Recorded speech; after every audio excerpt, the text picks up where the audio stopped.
લખપતના કરણપણ ગ્રામજનોએ તળાવનું ખોદકામ કરતી પ્રાઇવેટ કંપનીનો વિરોધ કર્યો। લોકોએ આવેદનપત્ર પાઠવી નોટિસ આપીને રજૂઆત કરી છે। નામ જાડેજા જસુભા, તાલુકા પંચાયત પ્રમુખ પ્રતિનિધિ।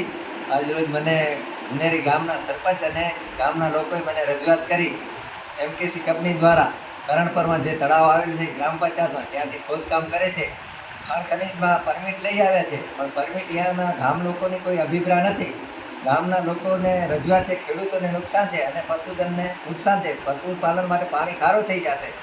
જે લખપતમાં ઉનેરી ગામના સરપંચ અને ગામના લોકોએ મને રજૂઆત કરી એમકેસી કંપની દ્વારા કરણપરમાં જે તળાવ આવેલ છે ગ્રામ પંચાયતમાં ત્યાંથી ખોદકામ કરે છે। ખાણ ખનીજમાં પરમિટ લઈ આવ્યા છે, પણ પરમિટ ત્યાંના ગામ લોકોની કોઈ અભિપ્રાય નથી।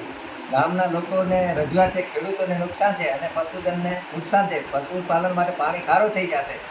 જે લખપત પંચાયતમાં આવે છે, તલાટીશ્રી આજે લખી દીધું છે કે કામ બંધ કરવા, પરમિટ જે લીધી છે એ રદ થાય એના માટે મને પણ લેટર આપ્યો છે।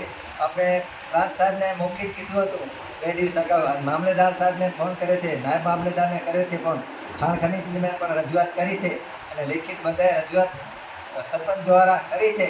અને હું ગામ લોકો સ્થળ ઉપર જાતે ગયો હતો અને આ તાત્કાલિક કામ બંધ થાય અને બીજે ક્યાંય કંપની લઈ શકે તો અમને કોઈ વિરોધ નથી। બોર્ડનું કામ છે, અમે એમને સાથ સહકાર આપશું। તો અહીંયા છે, અહીંયા નુકસાન છે, ગૌચરમાં વાનો જ્યાં જાય છે ગૌચરમાં નુકસાન થાય છે।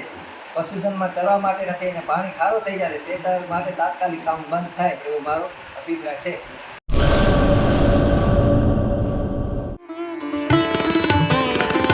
રાપર તાલુકા શહેર અને ગામની તમામ જાહેર જનતાને જણાવવાનું કે રાપર શહેરની મધ્યે મોહનકુંજ એપાર્ટમેન્ટ, સલારી નાકા પાસે સંજીવની હોસ્પિટલ ખાતે જનરલ હાડકાની સારવાર અને ચામડીના રોગોની સારવાર કરવામાં આવે છે।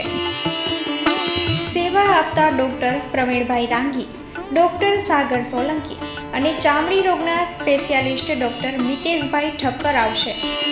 ચામડીના રોગના ડૉક્ટર મિતેશ ઠક્કર પહેલા અને ત્રીજા રવિવારે મળશે સંજીવની હોસ્પિટલમાં રાપર મધ્યે।